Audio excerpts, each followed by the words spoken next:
दोस्तों, कोलेस्ट्रॉल इस बीमारी का नाम तो आपने सुना ही होगा, कई लोग जानते होंगे, लेकिन जो लोग नहीं जानते हैं उनको मैं बता दूं कि कोलेस्ट्रॉल हार्ट से रिलेटेड एक बीमारी होती है। तो दोस्तों, कोलेस्ट्रॉल दो तरह का होता है। एक होता है एलडीएल कोलेस्ट्रॉल, जिसको हम खराब कोलेस्ट्रॉल बोलते हैं, जो कि हमारे शरीर के लिए नुकसानदायक होता है। और दूसरा होता है एचडीएल कोलेस्ट्रॉल, जो गुड कोलेस्ट्रॉल होता है हमारी बॉडी के लिए, जिससे हमारी बॉडी को कोई भी नुकसान नहीं होता है। तो दोस्तों, आज की इस वीडियो में हम जानेंगे कि कोलेस्ट्रॉल को कंट्रोल में करना हमारे लिए क्यों ज़रूरी होता है और कोलेस्ट्रॉल को कंट्रोल में रखने के लिए हम किन किन फूड्स का इस्तेमाल कर सकते हैं। तो अगर आप सभी लोग भी जानना चाहते हैं तो आज की इस वीडियो को एंड तक ज़रूर देखें।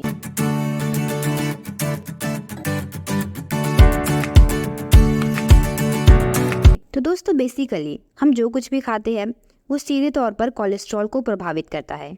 कुछ फूड ऐसे होते हैं जो कोलेस्ट्रॉल को बढ़ाते हैं और वहीं कुछ फूड्स ऐसे भी होते हैं जो एलडीएल कोलेस्ट्रॉल को कम करते हैं और एचडीएल कोलेस्ट्रॉल को बढ़ाने में काफ़ी मदद करते हैं। तो अगर आप अपनी डाइट पर ध्यान देते हो तो इससे कोलेस्ट्रॉल ही नहीं बल्कि दूसरी भी कई बीमारियों से आप बचे रह सकते हैं। तो चलिए जानते हैं कि वो कौन से सुपर फूड्स है जो आपको कोलेस्ट्रॉल को कंट्रोल में रखने में काफ़ी मदद करते हैं।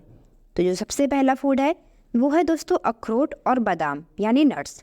तो दोस्तों, बादाम में सैचुरेटेड फैटी एसिड पाया जाता है जो आपके दिल और कोलेस्ट्रॉल लेवल के लिए काफ़ी ज़्यादा फायदेमंद होता है। एक रिसर्च के अकॉर्डिंग अगर आप नट्स खाते हो तो इससे तो एलडीएल कोलेस्ट्रॉल जो होता है वो कम होना शुरू हो जाता है। आप नट्स को सुबह के नाश्ते में भी खा सकते हो या फिर आप दही में भिगोकर भी आप इसका सेवन कर सकते हैं। आप चाहे तो आप इसको रात में पानी में भिगोने के लिए भी रख सकते हैं और फिर सुबह खाली पेट इसको चबा चबा कर भी इसका सेवन कर सकते हैं। इससे आपका कोलेस्ट्रॉल काफ़ी कंट्रोल में रहेगा।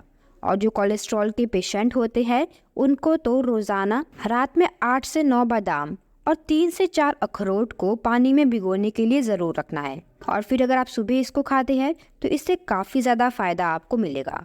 लेकिन आपको ध्यान रखना है कि इससे ज़्यादा भी आपने इसको नहीं खाना है, क्योंकि इसमें कैलोरी की इनटेक काफ़ी ज़्यादा होती है, जिससे कि फिर मोटापा भी बढ़ता है। इसीलिए आपको इसको लिमिट में ही खाना है। नट्स के बाद अब बात करते हैं ग्रीन टी की, जो ना केवल आपके शरीर को ताजगी से भर देंगी बल्कि आपके शरीर में कोलेस्ट्रॉल को भी कंट्रोल में कर देगी। बहुत सारी स्टडीज के according green tea LDL cholesterol को कम करने का काम करती है। तो दोस्तों, अगर आप अपने दिन की शुरुआत ही ग्रीन टी को पीकर करते हो तो आप पूरे दिन एनर्जी से फुलफिल रहोगे। आप दिन में 2 से 3 बार ग्रीन टी का सेवन कर सकते हैं। इससे आपका कोलेस्ट्रॉल भी कंट्रोल में रहेगा और आप दिन भर एनर्जेटिक भी महसूस करोगे। और अब ग्रीन टी के बाद बात करते हैं लहसुन की। तो दोस्तों, आप शायद जानते होंगे कि लहसुन में एलिसिन नाम का कंपाउंड पाया जाता है।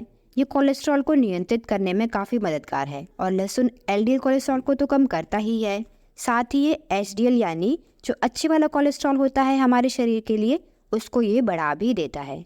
इसके साथ ही ये हार्ट से रिलेटेड जितनी भी प्रॉब्लम होती है उसको ठीक करने में भी काफ़ी हेल्पफुल है। तो आप लोग सुबह 2 से 3 कलियां लहसुन की कच्ची चबा सकते हैं। तो दोस्तों, ये थी वो चीज़ें जिससे आप दिन भर एनर्जेटिक भी फील करोगे और आपका कोलेस्ट्रॉल लेवल भी इससे कंट्रोल में रहेगा। दोस्तों, फिट और हेल्दी रखने के लिए आपको अच्छी डाइट लेना बहुत ज़्यादा ज़रूरी होता है। इसीलिए कोलेस्ट्रॉल के जो भी पेशेंट होते हैं वो इन सब चीज़ों को अपनी डाइट में ज़रूर शामिल करें। तो आज की इस वीडियो में बस इतना ही। उम्मीद है कि ये वीडियो आपको यूज़फुल लगी होगी और अगर आप रोज़ाना ऐसे ही हेल्दी टिप्स जानना चाहते हैं तो आप सब्सक्राइब कर दीजिए हमारे जीवन हर्बल के इस यूट्यूब चैनल को।